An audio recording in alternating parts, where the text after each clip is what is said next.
Everyone. तर माझा just स्वयंपाक झाला आहे आणि बिना आंघोळीचा स्वयंपाक करत नाही बरं का खरं मी. पण काही काही वेळेस इमर्जन्सीमध्ये मला करावा लागतो. माझा नाविलाज असतो कारण माझी मुलगी लहान आहे, ती वेटच नाही करत. पण आंघोळ करून येईपर्यंत तसं मी आंघोळीला 10-15 मिनटं लागतात. मग आंघोळ करून आलं का मग स्वयंपाक आणि ते सगळं वेळ लागतो, त्याच्यामुळे बनवावं लागतं. पण इतर वेळेस मी नाही करत, सकाळी लवकरच उठते. बट आता स्कूलला सुट्ट्या असल्यामुळे ना मी पण लेटच उठते. मी काय आराम करते फुल, कारण की बऱ्याच वेळेला ती रात्री 12पर्यंत झोपते आणि त्याच्यानंतर सकाळी मला लवकर उठावं लागतं. 6ला झोपते मी. भरपूर माझं शेड्यूल असतं, मला योगा बिगा करायचा असतो, माझा खूप टाईम जातो त्याच्यामध्ये. त्याच्यामुळे मग मी असं करत असते. Anyways guys, welcome back to the new blog. कशा आहात तुम्ही सगळे? मी पण एकदम मजेत आहे आणि माझ्या दिवसाची सुरुवात छान झाली आहे. मी आता आंघोळीला जाते. म्हटलं ब्लॉगची सुरुवात करून देऊ, कारण की भरपूर वेळ झाला आहे. आता वाजले 11 वाजले असतील. तर 10लाच उठलो आम्ही. तर पटकन स्वयंपाक केला. मी पाणी काढलं होतं तसं, बट मॅडम ऐकायला तयार नाही. माझं थंड झालं असेल. एनिवेज तसंच आंघोळ करणार आहे, कारण मी जास्त पाणी गरम घेत नाही. चला तर आता आंघोळीला जाते. म्हटलं ब्लॉगची सुरुवात करून देऊयात. बघत राहा तुम्ही शेवटपर्यंत काय काय होतं काय काय नाही. स्वयंपाक तर काय काय झालाय तुम्हाला मी दाखवणारच आहे पुढच्या क्लिपमध्ये. चला तर मग गाईज, स्टे ट्यून. एव्हरीबडी. तर आता माझी चपाती होते बघा, पीठ मळालं इकडे. हे बघा, आता बनवली आहे कोरडी बटाट्याची भाजी बनवली होती मी. आणि अजून पातळ पण बनवली ही बघा अशी. कारण स्पृहा ना रस्साच खाते, त्याच्यामुळे तिला असं रस्साची बनवली आहे. ऑफकोर्स मी पण खाईल. आणि चपाती बनवली. चपात्या मोठ्या मोठ्याच बनवते आम्ही दोघी असतो तेव्हा. फक्त ॲक्च्युली जास्त मला रंगीन या हो गया ये, विच इज़ वेरी कॉमन, ऐसा मेरे साथ होता है. चपातीला तेल लावून घेते आता. मी अजून आंघोळ नाही केली आहे, कारण मी आंघोळीला पाणी काढलं आणि स्पृहा म्हणायला लागली मम्मा मला भूक लागली. मी तिला तसं पण आंघोळीला जायच्या आधी ना मी बॉईल अंडे टाकले होते, म्हणजे जाईल बा आता, मी बॉईल करून ठेवले होते, फक्त सोलायचे बाकी होते. तिला ते पण दिले, पण तिला अजून भूक लागली आहे. तर तिने 2 मी 2 असे बॉईल अंडे खाल्ले आम्ही. पण आता जेवायचं पण होतं, त्याच्यामुळे मग पटकन स्वयंपाक करून घेतला आणि आता मी आंघोळीला जाणार आहे. चपाती झाली आहे, बाकीच्या 2 ठेवल्या मी तिकडे. हे भांडं माझं कायम खूप खराब होत असतं, कारण मी जेव्हा इथून तेल घेते, पीठ टाकत असते, तसेच पिठाच्या हात घेऊन परत मध्ये हात टाकते ऑइलसाठी. तर म्हणजे आठवड्यातून एकदा धुतले जाते ते माझ्याकडनं, पण ते असं खराब होऊनच जातं, ऑइली. Anyways guys, everybody. तर आता झाली आहे संध्याकाळ आणि संध्याकाळी काही स्वयंपाक वगैरे अजून मी स्टार्ट नाही केला आहे.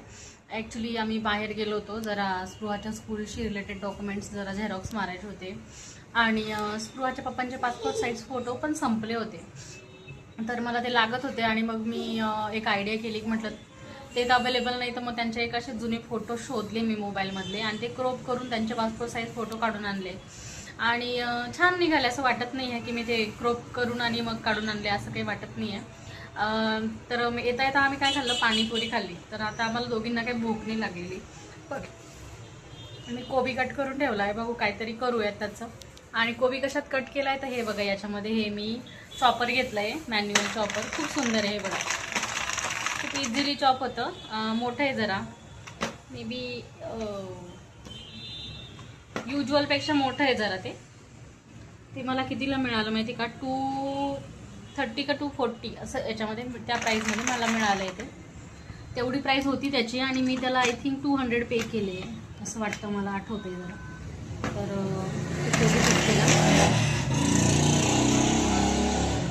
आणि हा कोबी ना खूप मोठा होता बघा, मी अर्धाच कट केला आहे. खूप कधीचा पडलेला होता, म्हटलं त्याला वापरणं कधी व्हायचं, तर जोपर्यंत मी ट्राय नाही करणार तोपर्यंत होणार नाही. खूप भाज्या पडलेल्या आहेत, तरी पण म्हटलं त्यांच्यामुळेच त्याचा नंबर लागत नव्हता, त्या भाज्यांमुळे. आणि हिरव्या भाज्या असल्यामुळे युज्युअली आपण हिरव्या भाज्या पटकन फिनिश करतो, कारण त्या सुकून जातात, खराब होऊन जातात, सडतात पण लवकर. तर मग मी माझ्याकडे मेथी होती, कांद्याची पात होती, पालक होती, ती आम्ही पटकन फिनिश केली. आणि मग आता भाज्यांचा नंबर लागतो एक एक. अजून वांगे पडलेले, टोमॅटो पडलेले, ड्रमस्टिक पडले. ड्रमस्टिक सुकायला लागले होते, मी ते काल रात्री कट करून ठेवले. रेकॉर्ड तर नाही करता आलं, पण ते कट करून ठेवले आणि त्याची पण भाजी कधीतरी होईलच बरं का. आता आता आता मी ना ट्राय करते, मी आता कोबीची भाजी करायचा विचार करते. भाजी तर नाही करणार, मुटके वगैरे अशी काहीतरी बनवते, बिकॉज स्प्रू हा भाजी खात नाही. मुटके बनवते ते थोडेसे शालो फ्राय करून दिले का मस्त खाते ती. तोच प्लॅन आहे माझा आता. कसे बारीक झाले, म्हणजे खूप जास्त बारीक नाही केलंय, म्हणजे मीच नाही केलं जास्त बारीक, थोडेसे मला असेच हवे होते, खूप जास्त पण जाड नाही. तर असे केले. अर्धा पण नाही, अर्ध्यामधला एवढा कोबी उरलेला आहे, जो मला सलाड म्हणून खायला कामा येऊन जाईल, त्याच्यामुळे मी त्याला हे करते. आणि डायनिंग टेबल माझा काचेचा असल्यामुळे ना मी फार घाबरते त्याच्यामध्ये हे करायला, म्हणजे नाही का त्याच्यामध्ये काही काम करायला जरा भीती वाटते काच असल्यामुळे, पण केलं घाबरत. हे गाईस, तर हे बघा अशा प्रकारे मुटके बनवले आणि मी जस्ट स्टीम करायला ठेवले ते आता, आणि त्याला आता कवर करून देते. आणि गॅस पण असा मीडियम फ्लेम ठेवलेला आहे, पूर्ण फुल पण नाही ठेवलेला. माझं पात्र मोठं आहे जरा स्टीमर, त्याच्यामुळे असं त्याला ठेवलं आहे. हे बघा तुम्ही हा फोटो बघू शकता, शालो फ्राय केलेला. हे बघा आम्ही कोथिंबीर वड्या कशा तळल्या आहे, आणि स्पृहा इज एन्जॉईंग.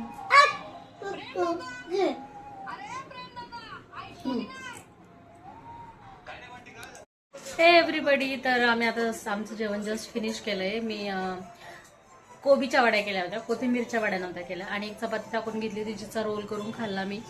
आणि ना आता आमचं जेवण झालंय. स्पृहा अजून खातेच, अजून काही तिचं फिनिश नाही झालंय. तर हे गाईज, आज पुरतं एवढंच. आज मी करते माझ्या ब्लॉगची एंड. तर तुम्ही असेच माझे व्हिडिओ बघत राहा कायम, आणि व्हिडिओला आता तुम्हाला करते आजच्यासाठी बाय बाय, टेक केअर.